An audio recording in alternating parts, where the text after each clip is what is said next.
마가복음 1장을 보겠습니다. 오늘은 29절부터 39절입니다.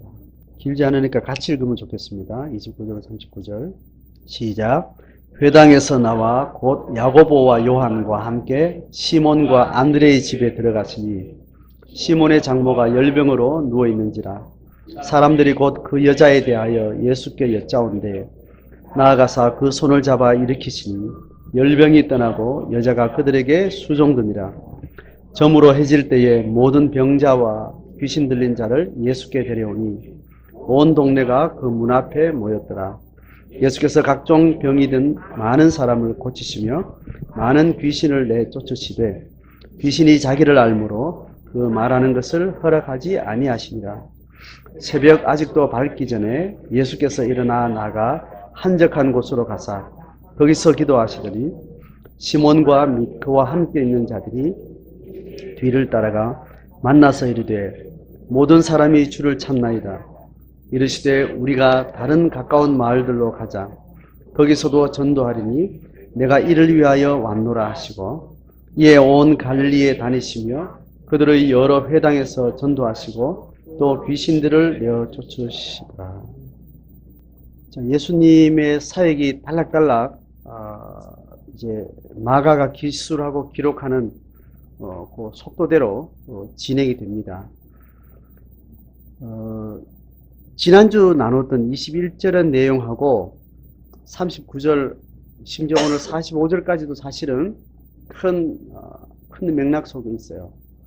맥락 속에 있는데 지난주에 본문 속에서 반복되게 강조되었던 그 메시지에 방점이 있고 오늘 29절부터 39절까지 강조되는 그 방점이 있어요. 전체 지금 기본적인 지난 단락과 이번 주 단락의 겉으로 드러난 환경은 귀신 들린 자를 쫓아내는 것 그리고 병자를 고치는 사건을 실제 상황 속에서 한날 안식일 날 사건적으로 그렇게 일으키고 그 일으킨 상황 가운데 진술되었던 것 또 그리고 그것을 기록하는 마가의 선언적 명제 이제 그런 것으로 묶여져 있습니다. 자, 지난주는 회당에서 귀신 들린 자를 고쳤어요. 그리고 오늘 본문 내용에는 한 3절 정도로 병자를 고치는 사건을 아주 짧지만 디테일하고 명확하게 그 사건을 묘사를 하고 있습니다. 29절에 바로 그 회당에서 나와서 같은 날이죠, 그죠? 나와서 지금 네 제자와 같이 동행을 하고 있습니다. 네 제자는 야고보, 요한이 같은 형제예요. 그리고 시몬과 안드레가 같은 형제입니다. 근데 아마 이들은 결혼을 했던 것 같아요. 그만큼 장성한 사람들이고 그래서 이 네 제자와 같이 동행을 하는데 회당에 들어갔다가 지금 나와서 그날 네 제자 중에 시몬, 이 시몬은 베드로를 말합니다. 시몬의 집에 들어가요. 들어가서 시몬의 장모가 열병으로 누워있다라고 이렇게 이야기합니다. 그리고 사람들이 그 병든 자를 향해서 예수님께 병 낫기를 요청해 준 것 같아요. 그러니까 예수님 바로 손을 잡아서 일으키시고 어떤 내용들은 다른 것 없이 손을 잡아 일으키시면 바로 병이 떠나고 떠난 증거로 병자가 수정을 들 정도로 기운이 회복된 그 상황을 단 몇 줄로 묘사를 합니다. 그러니까 귀신 쫓아낸 사건 또 병자를 고치는 사건에 대해서 그 의미를 이제 32절로 34절까지 이야기를 합니다. 자, 그러니까 많은 사람들이 이제 32절 보면 저물어서 해질 때쯤 되니까 그 소문이 순식간에 퍼진 겁니다. 같은 날. 그러니까 먼저는 귀신 쫓아낸 사건 그리고 베드로의 장모의 병을 고친 사건을 보자마자 소문이 순식간에 퍼지고 많은 병자와 귀신 들린 사람들을 막 이제 데리고 오게 된 겁니다. 그래서 32절에 해질 때쯤에는 뭐 그 지역의 모든 병자를 말하겠죠. 그리고 귀신 들린 자를 예수께 데려온데 그 온 동네, 무슨 동네요? 가버나움이라는 마을, 그 동네가 그 문 앞에 다 모였다. 그러니까 완전히 인산인해를 이루는 그 동네 사람이 다 모이는 엄청난 사건을 이제 이 마을이 이제 경험을 하는 겁니다. 자, 그래서 예수님이 복음을 전한다 했을 때는 복음의 핵심이, 복음의 그 의미가 복된 소식. 그 당시에 로마 황제가 어떤 칙령을 보내고 로마 황제가 많은 사람들의 생사를 확인해야 되는 전쟁의 승리 소식, 황제의 어떤 명으로 주어지는 영향력이 지대한 어떤 명령들의 소식들을 듣는 그 전하는 자가 들고 오는 그 황제의 권위와 함께 묘사하는 그 용어인 유앙겔리온이라는 복음을 예수 그리스도의 복된 소식과 복음과 그 메시아 사역과 연결시키는 겁니다. 자, 그래서 그 복음을 예수님이 전하는데 그 복음의 내용은 하나님이 통치하는 나라가 이제 모든 사람에게 모든 열방에 임했다는 겁니다. 그건 결국 십자가 사건을 통해서 영적 구속과 함께 모든 삶의 자유를 선언하는 그 내용과 이제 연결되는 거죠. 그 메시지에 강력한 현현, 그것은 세상 나라와 하나님 나라의 극명한 대조를 보여주는 그런 삶의 고난의 문제를 다루는 것으로 예수님은 사역의 목표를 삼은 겁니다.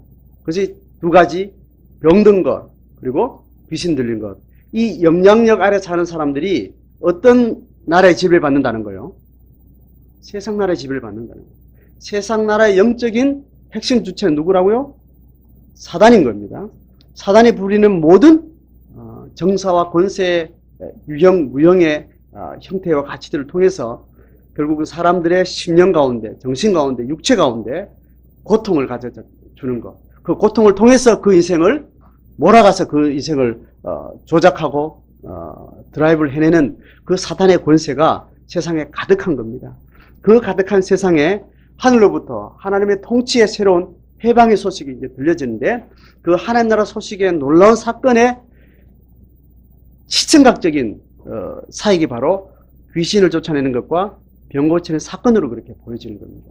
자, 그렇게 해서 이제 두 사건을 예수님이 행하시는 것으로 인해서 말 전체가 하나님의 나라의 아주 충격적인 사건들을 온몸으로 체험하게 되는 그 현장이 이제 오늘 드러나게 된 겁니다. 자, 그것이 이제 34절까지 이야기인데, 여기서 예수님이 특별하게 예수님의 메시아 사역이 그렇게 극명하게 드러내고 있고, 드러나는 것이 많은 사람들의 눈에 띄어지고 경험되는 것이 의도인데, 그 의도되는 것을 더 분명하게 선언하고 강화하고 있는 누군가가 있는데, 그 누구냐면 귀신 들린 악한 영이 쫓겨나는 상황과 예수님과 직면하는 상황 가운데 예수에 대한 정체성을 진술을 하게 되는 거예요. 자, 이거는 예수님이 의도하는 것과 같은 맥에 있다고 생각할 수도 있는데 예수님이 이것을 저지를 하는 겁니다. 보세요. 예수께서 각종 병이 든 사람을 고치 마귀 귀신을 쫓아내시되, 병자들은 그렇지 않은데 다른 인격과 다른 영이 들어와 있는 이 악한 영의 들림은 그 영이 예수의 정체성을 이야기를 하는 겁니다. 자기를 알므로 예수가 누구로 안다는 거예요? 하나님의 아들로 알고 누구로요? 메시아로 아는 게 중요해요. 메시아로 알고 그것을 일부러 진술을 하니까 그것을 예수님이 허락하지 않았던 거예요. 자, 이건 우리가 기본적으로 알고 있는 상식선에서 제가 설명을 하면, 이스라엘 백성들이 이 당시에 메시아에 대한 기대치 수준이 굉장히 높은 수준을 가지고 있습니다. 그런데 문제는 그들이 가지고 있는 구약이 예언하고 예언자들이 계속해서 말씀했던 그 메시아에 대한 분명한 기대치가 있었음에도 불구하고 그들이 그 메시아가 역사적으로 나타났을 때 그들이 기대하는 메시아 상이 달랐던 거예요. 이해되죠? 예수님의 메시아가 나타나면 그 메시아가 어떨 것이라는 상을 이미 백성들이 오리엔테이션이 되어 있는 겁니다. 그것은 하나님의 방식하고 같은 거예요, 다른 거예요? 다른 거예요. 그러니까 메시아신 예수님은 그들이 잘못 오리엔테이션 되어 있는 것을, 이것을 어떻게 계도해 나가겠다는 거예요? 시청각적 교육을 통해서, 그 다음에 말씀의 선언과 가르침을 통해서 하나님의 나라가 어떠한지 경험시키고 그것을 깨닫게 하고 그것을 믿게 하고 그 그래서 참 메시아의 통치가 어떤 방식으로 구현되어질지 그들이 몸소 이끌림을 받으면서 그렇게 나가는 것이 지금 하나님의 전략이 예수님의 전략인 겁니다. 그러니 이미 잘못 상을 가지고 있는 자들 앞에 메시아가 왔다는 사실만 전하는 것은 오해를 불러일으키고 예수님을 참되게 경험하기 이전에 다른 생각과 다른 기대치로 이들이 버릇된 반응을 할 수 있는 위험성이 있기 때문에 그것을 제재를 한 겁니다. 그러니까 하나님의 나라에 대한 것은 성경 전체적으로 하나님이 그의 계시를 드러내시고 그 계시를 실행해가는 인간 역사의 그 긴 과정 동안 하나님이 하시는 구속사의 방식은 직접 만남을 통해서 하세요. 그 만남 이전에 또 예언도 하지만 결국은 하나님의 복음의 역사, 하나님의 계시의 역사가 매 역사마다 이루어지는 것은 하나님과 만남의 사건을 통해서 그 시청각적 경험을 통해서 그렇게 하나님의 역사는 그렇게 한 땀 한 땀 구성이 돼요. 근데 매번 이것과 반대급부로 하나님의 계획을 무산시키고 하나님의 계획을 틀어놓고 하나님의 계획을 건너갈 수밖에 없는 그런 환경들은 하나님의 역사에 관심 있는 사람들에 의해서 됐을까요? 하나님에 대해서 관심이 없고 모르는 사람들에 의해서 됐을까요? 전자예요, 후자일까요? 전자에 의해서 그래요. 하나님에 대한 신앙에 대한 열망이 있는 사람들 통해서 하나님의 뜻이 매번 좌절되고 그릇되고 오해되고 그런 역사들이 계속 있어집니다. 그럼에도 불구하고 하나님은 하나님의 분명한 뜻을 그렇게 선하게 인도하실 때는 누굴 통해서 그것이 이어지는가 하면 그 하나님을 삶을 통해서 경험하는 사람을 통해서. 그러니까 이 계시는 하나님의 역사는 지식이나 어떤 명제나 신학으로 이루어지지 않고 뭐로 이루어지는 거예요? 사건으로 이루어지는 거예요. 체험으로 이루어지는 겁니다. 경험으로 이루어지는 겁니다. 그러니 우리가 믿음을 이야기할 때 매번 어떤 지식이나 관념이나 어떤 나의 상의 맺힘으로 되지 않아요. 그것이 작용은 하지만 매번 신앙의 역사들은 매번 하나님과 나의 교감의 사건들의 축적이 긴 삶의 걸음을 만들고 그 걸음이 한 시대 하나님의 뜻을 이 세상 가운데 드러내는 그런 사건을 만들어가는 겁니다. 그래서 성령은 우리 속에 영원히 계시지만 그 성령의 놀라운 역사는 매일매일 우리가 성령을 마주할 때 마주하는 그 믿음의 사건들을 통해서 또 내가 살아가는 삶의 과정 가운데 성령이 함께 하심을 통해서 그렇게 하나님의 계시들이 이어지는 겁니다. 그러니까 매일 죽노라. 사도 바울의 고백이죠. 매일매일 죽노라. 또 매일매일 아침마다 새로운 말씀이 필요하고 어제 만나던 하나님과 오늘 살 수 없고 지금 맞이하는 성령과 지금 맞이하는 내 삶의 현장에서 만나는 그 말씀으로 그렇게 하나님의 역사는 이어지는 겁니다. 그래서 구약의 메시지가 똑같아요. 구약에 40년 동안 이들이 광야에서 만나를 먹었는데 어제 만나를 오늘 절대로 살 수 없다고 해요. 오늘의 삶은, 오늘의 생명은 오늘 주시는 만나로 오늘을 채워가는 겁니다. 예수님이 지금 이 귀신 들린 자를 지금 귀신의 어떤 진술을 제지하는 이유는 우리가 가지고 있는 상이나 관념은 즉각적으로 하루만 지나면 부패하는 거예요. 어제 경험한 하나님이 분명한 하나님이었다 할지라도 그 하나님의 경험은 오늘 하루가 지나면 내 속에 개념과 관념으로 어제 경험했던 하나님의 독특한 그 프레임에 딱 갇힌 기억으로 들어옵니다. 그래서 오늘 만나는 하나님이 아니면 어제 만났던 하나님을 또 오늘 이야기를 하게 되면 그것은 하나의 종교가 되는 거예요. 내 경험 속에 또 하나님을 가두어 두려고 하는 겁니다. 내 경험 속에 지체 경험을 또 가두어 두고 판단하려고 하는 거예요. 그렇게 종교성으로 끊임없이 변질돼 갑니다. 그래서 신앙은 오늘 새롭게 어제 만나던 하나님의 스타일과 다른 또 다른 하나님의 새로운 스타일. 그래서 우리의 생각과 상상과 관념과 개념을 초월하신 하나님으로 매번 만나는 하나님. 그리고 우리는 어제 만난 하나님으로 인해서 오늘 하나님을 확신할 수 없습니다.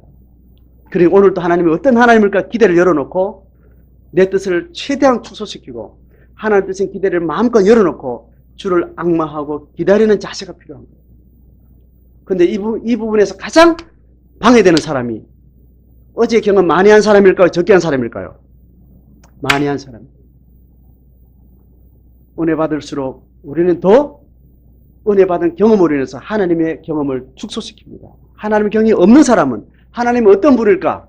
열어놓고 순종하며 기다리지만 경험이 많았던 사람은 많을수록 더 구체화되고 더 분명한 내 시간과 관념과 내 공간의 경험에 한정된 하나님으로 더 깊이 들어가고 강하게 들어가요. 그러니까 더 여지가 넓은 하나님의 모습에 대해서는 또 제한시키는 위험성이 있습니다.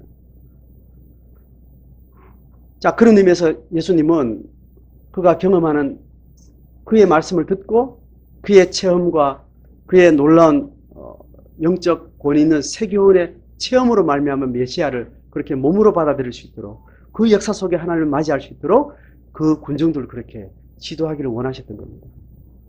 자, 그렇게 해서 예수님이 이제 병자를 고치고 귀신을 쫓아내는 이 사건들은 딱 두 가지로 딱 하나님이 맞춘 것은 학자들은 대체로 이렇게 정리를 합니다.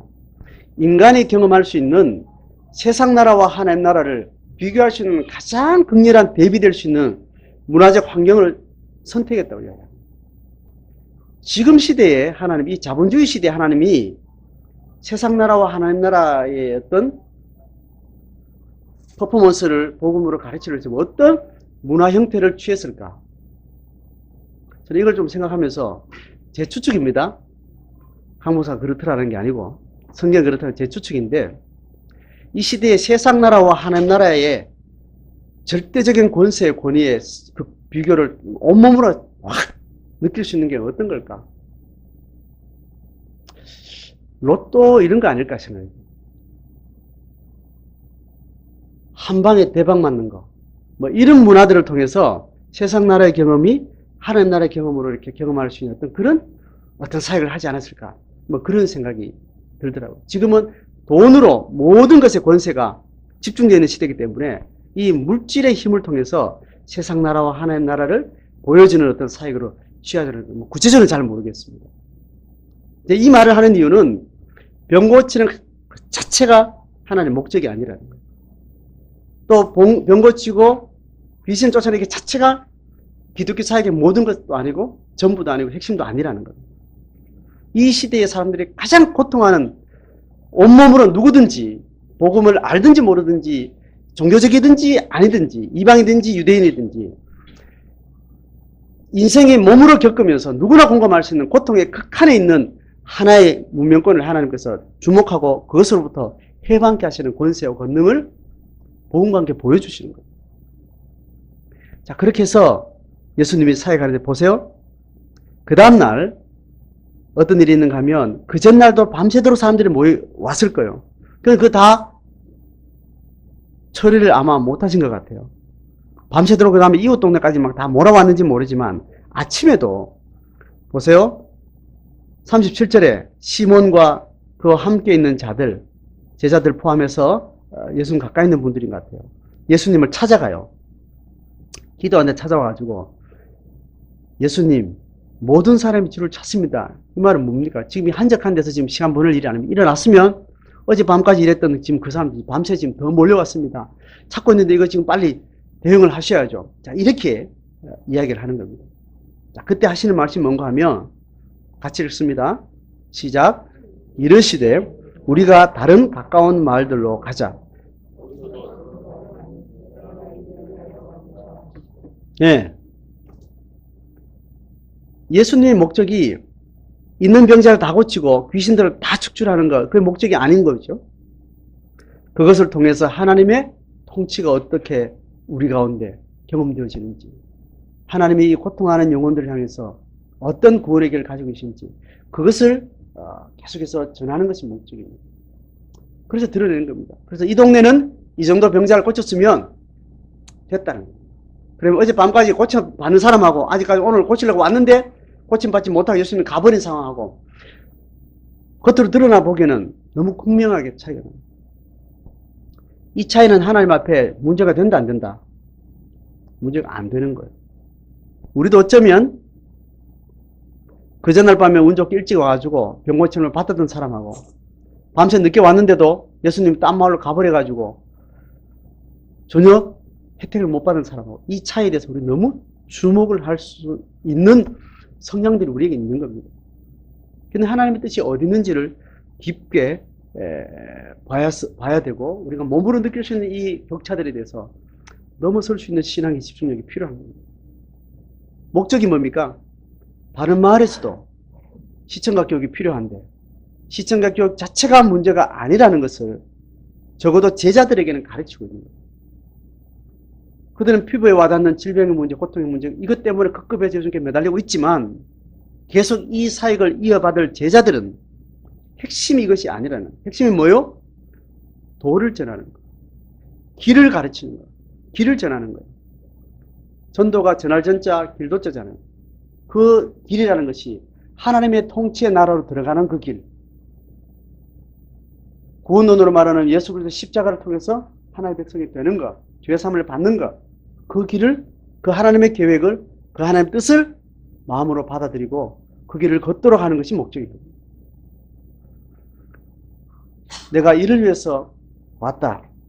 39절 같이 읽습니다. 시작. 이에 온 갈릴리에 다니시며 그들의 여러 회당에서 전도하시고 또 귀신들을 쫓으시더라. 자, 전도하시고 귀신을 쫓았다. 뭐가 주가 뭐가 부가 되는 거예요? 전도가 주가 되고 귀신과 병고침의 사역은 부가 되는 거예요. 자, 이것을 온 갈릴리 다니면서 이제 예수님의 갈릴리 사역 공생의 3년 동안 십자가 사역 마지막 사역 핵심 사역 말고 공생의 3년 동안 하는 모든 사역의 기준을 정확하게 마가는 딱 정리를 합니다. 온 갈릴리 다니시며 물론 저 아랫지방도 내려갔다가 사마리아를 통과해서 갔다 온 이런 사역도 여러 번 있지만 이제 이 적어도 갈릴리에서 사역하시는 이 공생애에서 전도가 핵심이었고 그걸 위해서 귀신들을 내쫓는 사역을 하는 겁니다. 자, 그러면 지금 마가는 이 기록을 예수님의 행적의 기록을 누구한테 지금 쓰는 자 다시 지금부터 약 2000년 전에 이 마가를 기록할 때 마가복음을 기록할 때 복음서가 기록할 때 그 저자들이 예수님의 행적을 어떻게 진술해서 무엇을 목적으로 누구한테 이것을 쓰는 거예요? 서기 50년대, 서기 80년대, 100년 어간에 있는 초대 교회를 향해서 쓰는 겁니다. 초대 교회를 향해서 이제 오고 오는 여러 세대를 향해서 끊임없이 세대가 이어질 텐데 그 교회를 향해서 우리가 이 예수 그리스도의 복음을 어떻게 우리가 수용하고 이걸 어떻게 우리가 계승해야 될지를 목적하고 이걸 쓰게 되는 겁니다. 예수님은 그 사역을 결국은 누구한테 집중하는가 하면 12제자에 집중해서 가르쳐요. 많은 군중들을 대상으로 하지만 결국은 많은 군중들은 그들이 받는 복음 자체가 혜택이지만 제자들은 이 복음 사역을 오고 오는 여러 세대에 계승해 나갈 수 있는 주체가 되는 겁니다. 그러니까 그 예수님의 사역을 가르쳤던 12제자가 핵심이 돼서 그 제자가 그 정신과 그 하나님의 사역을 계승을 해서 그것을 초대교회로 그 다음에 다음 세대로 계속 이어져서 오늘날 누구까지 온 거예요? 여기까지 오게 된 겁니다. 자, 12제자가 시작한 초대교회 위에 모든 주님의 재림 때까지 있는 모든 하나님의 백성들 교회의 첫 열매가 되는 겁니다. 첫 주자가 되는 거예요. 그 첫 주자들에게 지금 이것을 3년 동안 가르쳤던 것을 마가는 기록해서 잊지 않도록 글로 기록하고 남겨서 초대교회에 이제 전하는 일을 지금 하고 있는 겁니다. 그렇다면 마가의 의도를 가진 이 기록은 그 당시에 1차 독자인 초대교인들이 독자라면 그 다음에 2차 독자는 누구예요? 그 이후에 있는 모든 교회들이 2차 독자가 됩니다. 그걸 나를 향한 마가의 의도는 결국은 12제자의 같은 반열의 부름을 받은 성도로서 나의 정체성을 생각할 때 나를 향해서 내가 사역한 대로 너희들이 이렇게 사역하며 내가 다시 오는 재림의 때까지 전도의 일을 오고 오는 세대 동안 전승할 동안 나는 그렇게 살도록 요청이 되는 겁니다. 자, 그럼 바로 결론이 됩니다. 예수님의 사역은 바로 나의 사역이 되는 거죠. 자, 예수님의 사역은 문화적으로 어떤 걸 취했어요? 두 가지, 병 고치는 것과 귀신 쫓는 것을 선택한 거예요. 이걸 통해서 목적은 뭐예요? 길을 전하는 것, 길을 가르쳐주는 거예요. 그럼 12제자도 마찬가지고 오늘날 제자인 우리도 하나님 앞에 복음으로 부름받고 난 이후에 내가 살아가는 삶이라는 것은 이 두 가지로 설명될 수 있습니다. 자, 그러니까 내가 선택하든 내가 삶으로 그 정황한 데 들어가든지 그 모든 것은 병 고치는 사역과 귀신 쫓는 결국 뭐요?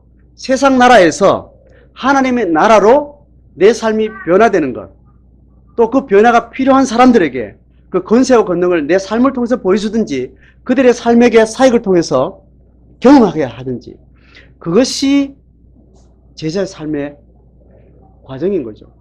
그걸 통해서 목적은 뭡니까? 도를 전하는 것.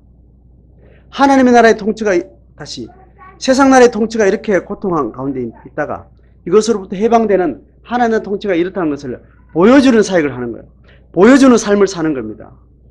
그래 살아서 결국 그 삶을 통해서 사람들이 뭘 알도록 예수의 십자가를 통해서 하나님 나라의 백성되고 그 나라에 들어가는 길을 알도록 하기 위해서 그 목적을 향해서 우리의 삶의 모든 과정들은 병고침과 귀신 들림으로부터 자유케 되는 그 삶을 우리가 삶을 통해 드러나는 거예요. 그러니까 우리가 취하는 문화적 컨셉은 중요한 거예요, 중요하지 않은 거예요. 무슨 답을 요구할까 제가? 병을 고칠 거냐, 귀신을 쫓아낼 거냐, 로또를 사용할 거냐, 집 사고 애 키우는 일을 할 거냐, 직장인을 할 거냐, 그냥 주부로 살 거냐, 그 문화적인 형태 자체는 중요한 거예요, 중요한 거 아니에요. 중요하지 않고 그 영역 안에서 내 누구의 권세에 따라 살 거냐, 누구 지배를 받고 사느냐, 그것을 드러내는 것이 목적이라는 거예요. 자, 이해가 됐습니까? 그러니 내가 어떤 목적을 가지고 내가 이 전도를 목적으로 내가 선택하는 영역들이 있어요. 선택하는 영역도 있지만 나는 선교사가 되겠다, 목사가 되겠다, 교사가 되겠다, 뭐 그렇게 할 수도 있지만 내 선택의 여지 없이 복음 안에 들어온 상태에서 하나님이 밀어넣어서 내가 하나님의 나라의 삶인 것을 보여주는 그 종목을 하나님이 정해준 게 있다고. 그러면 내가 정한 것은 내가 정할 수 있지만 하나님 정하는 거예요. 그건 차이가 있어요, 없어요? 목적을 향해서는 차이가 있나요, 없나요? 없는 거를 지금 답으려고 합니다. 내가 선택했든지 내 선택과 상관없이 하나님이 밀어넣은 종목들이 있다고. 부잣집에 종목이 들어갔어. 가난한 컨셉에 내가 부름을 받은 거예요. 애를 낳고 나니까 애가 영 속 썩이는 애 모드로 내가 이렇게 떠밀려온 거예요. 태어났는데 왠지 나는 한 것 없는데 애가 뭐든지 잘하고 뭐든지 뭐 별 속도 썩이지 않고 그런 모드로 들어간 거예요. 그 누가 선택한 거예요? 하나님 선택한 거예요. 인간의 목적은 다 잘 되는 게 목적이고 성공하는 게 목적처럼 보이지만 하나님의 구원의 계획과 하나님의 경륜은 그렇지 않다는 거예요. 내가 선택하지 않은 이런 집안에 이런 부모 밑에 이런 나라 꼴에 이런 지역에 이런 신체를 가지고 이런 IQ를 가지고 내가 선택하진 영역에 내가 들어온 것이 복음 이전에는 그것이 어둠의 지배 아래 있는 내 인생의 결정권이 될 수 있지만 복음을 알고 난 다음에는 새로 시작하는 거예요. 복음에 들어온 이상 그 모든 종목들은 다 원점에서 하나님 주신 달란트일 뿐인 겁니다. 그것이 나의 운명이 될 수도 없고 그것이 나의 울분이 될 수도 없고 다만 하나님이 그곳에서 세상의 권세를 받던 자들이 귀신과 질병으로부터 자유케 되는 해방을 경험하는, 해방을 체험하는, 해방을 증언하는 그런 삶으로 하나님은 우리에게 그 삶을 주셨다는 거예요. 우리 기도 제목은 그렇게 바뀌어야 됩니다. 그래서 어떨 때는 세상 사람들이 지향하는 상향성의 지향을 내 사역의 영역으로 선택할 수 있어요. 그런데 어떤 사람은 복음의 가치를 또 나의 은사를 봤을 때 하향성의 선택을 해요. 가난한 자를 하면서 선택하겠다. 내가 공부를 잘해서 이런 위대한 사람이 돼서 내가 이런 하나님의 영역을 내가 섬기겠다. 그럴 수도 있지만 다 내려놓고 돈도 내려놓고 내 모든 능력도 내려놓고 가난한 지역에 가진 것 없는 사람이 취할 수밖에 없는 그런 삶의 영역 안에 자기를 제한시켜서 그 안에서 어둠의 권세에서 하나님의 통치력으로 변화되는 삶들을 구현하고 증언하는 삶을 또 선택할 수 있는 겁니다. 자, 예수님은 그것이 목적이라고 그랬습니다. 그의 제자들도 이제 부름받고 부름에 응한 이상 그것이 목적된 삶을 사는 거예요. 여러분 이거 동의할 수 있겠습니까? 이걸 이해했다면 그게 내 삶에 동의가 될 때까지 여러분 기도하세요. 내가 딴 것은 하나님 앞에 다 내가 그렇지 하나님 하셨죠. 예스 아멘 받아들일 수 있는. 그때 그 사건 이후로 그놈은 내 인생에 하나님 잘못하신 거야. 그건 내가 받아들이고 싶지 않고 그때 그 사건 이후에 내 인생은 뭔가 잘못 꼬였고 그 받아들이기 힘들고 그 영역은 적어도 하나님이 떠난 것 같고 실제로 그랬는지 하나님 앞에 질문하시고 모든 사람을 향한 하나님의 이 뜻의 원리는 대동소이한데 이것을 믿음의 사건으로 자기가 수용하는 것은 개인마다 다른 본인의 신앙의 분량 안에 있는 거겠죠. 우리는 그 사건들을 주목하면서 성도들의 한 사건 상황을 주목하면서 하나님의 은혜가 만져지지 아니하면 예수님의 이 권세 있는 세교훈이 아니면 예스가 불가능한 거예요. 내가 나는 그 자녀 때문에 이것은 내 인생의 저주라고 생각하고 짐이라고 생각했는데 예수 그리스도의 권세 있는 세교훈이 선포되면 그 저주스러운 내가 고통을 가져다 주고 인생의 짐이 되는 그 자식이 새로운 하나님의 통치권의 선언이 될 수 있다는 거예요. 그럼 각자의 은혜의 말씀을 따라서 본인이 경험하고 본인이 선언되는 것으로 하나님 그렇게 일하시는 거죠. 예수님은 그 싸움을 싸우시는 거예요.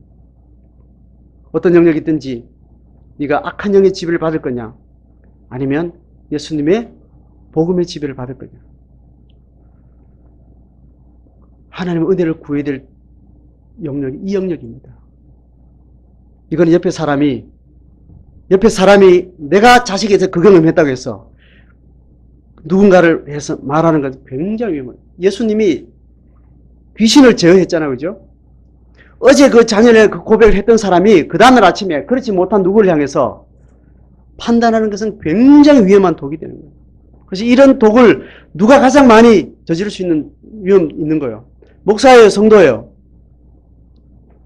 목사가 그럴 수 있는 거야. 목사가 더 많이 기도하고 더 많은 은혜의 체험이 있어.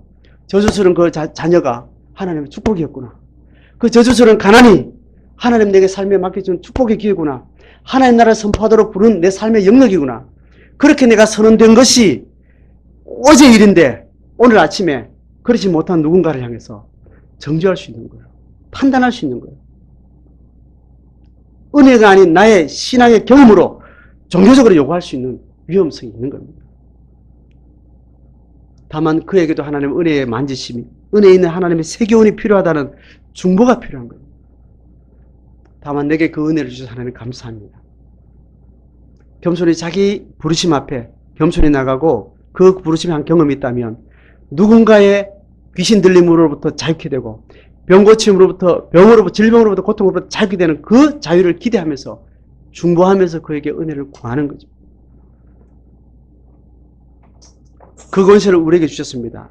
어떤 지체를 향해서 가지고 있는 이 사단이 주고 있는 거짓말, 이 자녀 문제는 내 인생의 저주야 고통이야 이렇게 거짓말하는 사단들, 어느 날 돈 부도나고 집안이 거들나고 집도 빼앗기고 땅도 빼앗기고 그 사건이 내 인생의 저주라고 생각했던 그 거짓된 이 물질의 시대가 가르쳐주는 거짓된 정사와 권세가 우리의 정서와 우리의 인격과 우리의 명제와 우리의 가치로부터 쫓겨나는 선언을 우리가 예수 그리스도의 은혜를 힘입어 사는 거예요.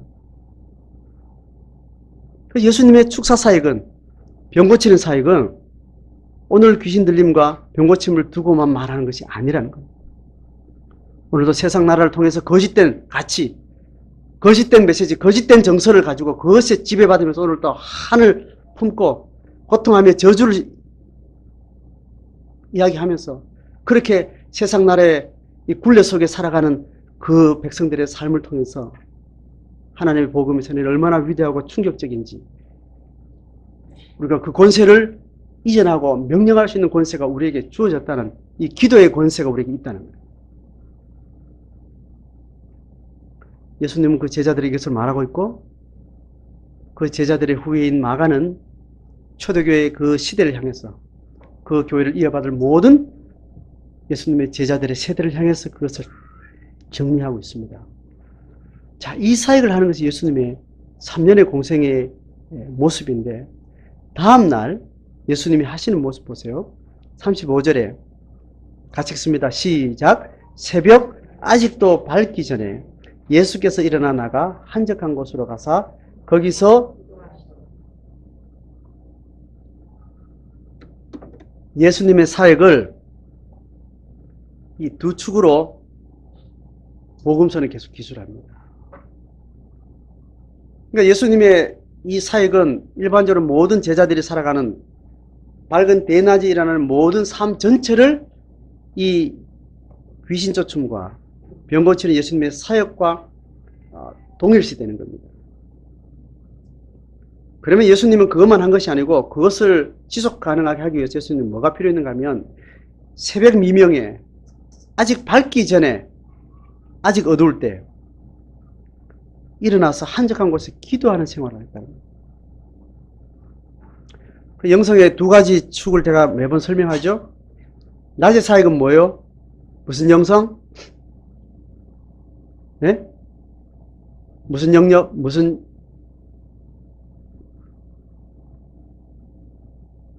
참여적 영성이라고 제가 말씀드립니다. 개념 이해되죠? 그 다음에 새벽 미명에 기도하는 것은 무슨 영성? 도피적 영성. 개념을 우리의 삶의 일상을 메인으로 봤을 때 여기는 참여적 영성이에요. 세상 나라에 우리가 참여에 들어가서 하나님의 나라가 어떤지를 보여주고 증명하고 증거하고 결국 전도의 일을 계속해서 살아내는 삶, 우리의 삶의 모든 양성화된 드러나는 삶의 모습이에요. 이것이 지속 가능하기 위해서 예수님조차도 모든 교회도 모든 제자도 반드시 뭐가 돼야 되는 거예요? 도피적 영성의 삶이 균형 있게 가지 않으면 불가능합니다.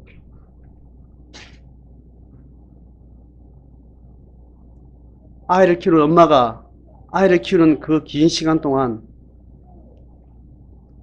모든 엄마들이 애를 키우고 모든 엄마들이 육아를 하고 교육을 하지만 우리의 목적은 육아의 과정을 통해서 세상의 거짓된 통치 지배를 받지 않고 복음의 지배를 받는 그 심성과 그 가치와 그 기능으로서 양육할 텐데 그것이 지속 가능하기 위해서는 뭐가 필요한 겁니까? 도피적 영성이 없이는 안 된다는 거예요. 말씀과 성령에 집중하고 하나님의 음성을 듣고 삼위 하나님과 깊이 교제하는 이 도피적 영성이 밸런스를 갖지 않으면 그냥 그렇게 어느 날 모르게 살다 보니까 또 나도 열받고 짜증나고 화나고 고통스러운 그런 경험 속에 여전히 아이를 끌어안고 어찌할 바를 모르는 그런 삶을 살게 되는 겁니다. 그러니까 교회는 이스라엘 초대교회, 다시 예수님의 사역 당시에 이스라엘 공동체 안에 팔레스타인 안에 메시아상을 기대했던 많은 영성의 흐름 가운데 네 가지가 있다는데 하나는 떼내버리고 사두개파 이 사람들 떼고 진정성 있게 집중했던 사람들이 아는 것과 삶이 괴리되지 않고 일체화된 삶으로 헌신했던 세 가지 부류들이 있는데 첫 번째가 바리새파, 현실 참여하고 그 사회와 일상의 그 백성들의 영성을 지도했던 그런 흐름입니다. 그리고 또 국군 회복과 물리적 군사력과 독립과 정치적인 어떤 그런 쪽에 집중했던 파들이 열심당원, 그리고 공동체와 정치와 사회와 문화권을 떠나서 하나님과 깊은 교제를 통해서 이 메시아 시대를 준비했던 그 파가 누구라고요? SNF파. 그렇다면 여기서도 셋 중에도 하나를 떼내면 누굴 떼내면 좋겠습니까? 열심당을 일단 떼내면 SNF파와 바리새파. 지금 그들이 그 당시에 수준이 어땠다 이걸 말하는 게 아니고 사역 영역을 이야기하는 겁니다. 그랬을 때 참여적 영성에 해당하는 팀들은 누구예요? 바리새파요. 도피적 영성은 어디예요? SNF파. 실제로 예수 그리스도가 이 두 흐름 가운데 예수 그리스도가 사용했던 파는 누구예요? 예? SNF파지. 긍정적으로 사용했던 흐름이 SNF 흐름이에요. 그리고 부정적으로 사용했던 흐름이 바리새 흐름이에요. 바리새를 조지고 깨고 다투고 저주하고 그걸 통해서 그 현장에서 실제로 하나님 나라가 어떻게 구현될지를 예수님께서 계속해서 피력해 나갔던 거예요. 예수님의 사역에 긍정적으로 그 상황까지 지탱했던 사람은 결국 SNF파예요. 우리의 사역 영역에 있어서 예수 믿는 사람들이 기도원만 가고 교회만 오고 이렇게 되지 살아서는 안 되는 겁니다. 일주일에 6일 동안의 삶에서 거기서 신앙의 증거가 되고 거기서 결론나는 겁니다. 그것을 위해서 하루 안식일 주일이 있는 겁니다. 방점을 내가 어디다 두고 말할 때 이렇게 하는 거예요. 그런데 사실은 그 6일을 위해서 뭐가 반드시 필요한 거예요. 다시 주일이 필요한 거예요. 주일에 목숨 걸지 않고는 6일이 불가하다는 겁니다. 절대적으로 말하는 게 아닙니다. 이 경건이 참여적 경건 말고 도피적 경건이 절대적으로 확보되지 않으면 참여적 경건은 관념에 불과해요. 제가 제자훈련 받던 20대 초반에 하나님 나라가 이렇게 올 것이다. 그래서 제가 막 열심히 달려서 한 10년을 막 열심히 달려가서 30대 초가 딱 됐는데 30대 초에 갓 결혼하고 애들이 막 클 때예요. 그때 사역 현장에서 이제 막 주일학교 막 사역하고 뭐 이럴 때니까 이제 전도사가 되어서 교회 사역자가 돼가지고 이제 그걸 막 열심히 해야 될 때가 아니겠어요. 벌써 10년이 지났는데 그때 제가 느낀 거는 한 발짝도 그때 내가 딱 느끼는 개념이거든요. 20대에 내가 이렇게 하면 하나님 나라가 이루어지고 영혼들이 바뀌어지고 이렇게 복음이 전해지고 공동체가 세워지고 이럴 거다 막 이렇게 생각하고 막 열심히 하다가 정말 본격적으로 하게 된 전도사로서 그렇게 교회의 어떤 직책을 가지고 한 2년, 3년을 했을 때 영적으로 탈진된 상태에서 사역 결과는 뭐 말할 것도 없고 내 자신의 신앙의 걸음을 생각할 때 한 걸음도 진보하지 않았다. 이게 고백이 내 입에서 터져나오더라고요. 그때 애 키운다고 뭐 돈 문제, 부부하고 뭐 자주 싸우지. 한창 싸울 때 아닙니까? 애 막 키울 때. 육아에 아내가 힘들어하고 나는 학교 다니고 뭐 또 이래 한다고 가정을 잘 못 돌보고 아내와 소통 잘 못하고 또 아내는 또 시댁에 또 이래 신경 쓰고 막 이런 그 결혼 초기에 그 복잡한 문제들이 집중하기에는 너무 사람들이 이렇게 막 번져 있을 때 가정 안에서 자유가 없고 나눔이 없고 풍성함이 없고 그러면 내 삶의 걸음을 생각하고 어제 했던 큐티 생각하면 한 걸음도 진보하지 않아요. 그때 제가 이런 사역적이었던 이런 전략이나 막 참여적인 이 운동을 딱 내려놓고 어디로 빠졌는가 하면 예수전도단 성령사역으로 빠져들었어요. 이쪽 극단으로 갔다가 또 이쪽 극단으로 쭉 갔다가 뭐 이렇게 하면서 제가 쭉 자라온 것 같아요. 참여적 영성의 궤도가 되어서 청년 때부터 하나님 나라 운동에 대해서 헌신하고 거기에 많은 생각과 많은 전략으로 이렇게 달려왔는데 10년 후에 제가 그랬다는 고백을 하는 거예요.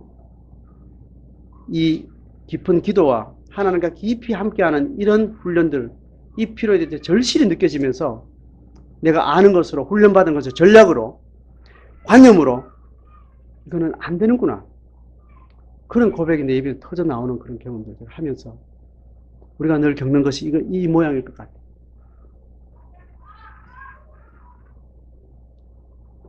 오늘 새벽 미명에 한제공 가서 일관되게 이 균형을 가지고 삶을 살아가는 이것을 확보하지 않으면 하나님 나라 운동, 제자, 승리하는 삶, 교회의 참된 길 참 불가능한 거예요. 여러분 한 두세 주 전에 아름다운 마을 공동체하고 연합된 연대한 수련을 다녀왔는데 그 사람들이 사회 참여를 이런 분은 굉장히 조직적으로 치밀하게 하는데 그 공동체 처음에 뭘 했는가 하면 인수동에 와서 가정들이 세워지고 처음에 뭐냐면 도시 안에 수도원을 만들어야 되겠다. 이 결정을 하고 도시 안에 수도원을 운영을 했어요. 수도원 지기를 두고 뭐 원룸 같은데 두고 우리가 이 도시의 이 치열한 도시에서 신앙의 삶으로 승리하기 위해서는 수도원적 경건 운동을 우리가 준비하지 않으면 절대로 싸움에 불과하다. 이런 가상된 결론들을 가지고 수도원을 운영을 했어요. 최소한 1박 2일 혹은 2박 3일 동안 남편한테 아기 맡겨놓고 이웃 지지들한테 자녀들 집에 먹거리 다 맡겨놓고 3일 동안 딱 들어가면 그래서 3일 동안 금식을 하든지 밥 먹고 뭐 하든지 침묵하면서 기도하는 거예요. 그 치열한 가정생활을 하면서 공동체가 힘을 합해서 한 개인의 경건에 집중할 수 있는 공간과 시간을 확보하기 위해서 공동체가 집중적으로 긴 시간 동안 노력해 오면서 영적으로 탈진하지 않도록 일상 속의 영성을 구현하기 위해서 깊은 수도원적 훈련들을 해왔더라고요. 참여적인데 굉장히 소문난 공동체이기 때문에 그것에만 제가 집중을 많이 하다가 나중에 그 공동체를 탐색하면서 초기서부터 그런 도시 안에 수도원을 그 공동체가 지속적으로 운영하면서 필요한 사람을 상담하다가 혹은 셀 모임하면서 당신의 1박 2일 동안 적어도 수도원에 좀 들어가면 좋겠다. 권면하고 본인도 인정하고 그렇게 딱 결정하면 공동체 전체가 가정이 모든 육아로부터 모든 가정의 어떤 가사로부터 자유케 될 수 있도록 시간을 확보해주고 공간을 주는 거예요. 직장 다니는 사람은 직장 갔다가 바로 집에 안 가고 그거 가는 거예요. 거기서 밥 먹으면서 3일 동안 그냥 집에 안 들어가고 깊이 하나님과 머무는 시간들을 가집니다. 그래서 이 도시 속에 정상적 사회생활을 하는 사람들의 도시 생활이 영적으로 지는 싸움을 이미 하고 있구나. 그런 생각을 제가 많이 하게 됐습니다. 오늘 예수님의 이 사역의 균형 있는 양면을 보면서 우리가 이 문화를 이 개인 수준의, 개인 경험 수준의 집에서 골방 생활, 큐티, 이 수준 가지고는 우리는 또 질 수밖에 없다. 이런 생각을 하면서 공동체적 영성, 공동체적 사역을 생각할 때는 공동체가 함께 도피적 영성을 어떻게 할 건지 치밀한 계획을 또 구체적인 계획들을 가지고 지금의 집중성보다 더 많은 양으로 집중하지 않으면 우리가 일생을 하나님 앞에 이 권세의 싸움 가운데서 지속적으로 복음을 전하고 전도하는 삶으로 제자의 길을 걸어가는 것은 참 쉽지 않겠구나. 다시 한번 생각을 해봅니다. 그것은 각각 공동체가, 각 가정이 결정해야 되고 그렇게 만들어가는 문화가 되어야 될 것 같아요. 오늘 예수님은 그것을 우리에게 보여줍니다. 여러분의 삶을 오늘 한 두세 가지 오늘 본문을 통해서 우리에게 주어지는 삶에 대한 새로운 관점들이 정리되면 좋겠습니다.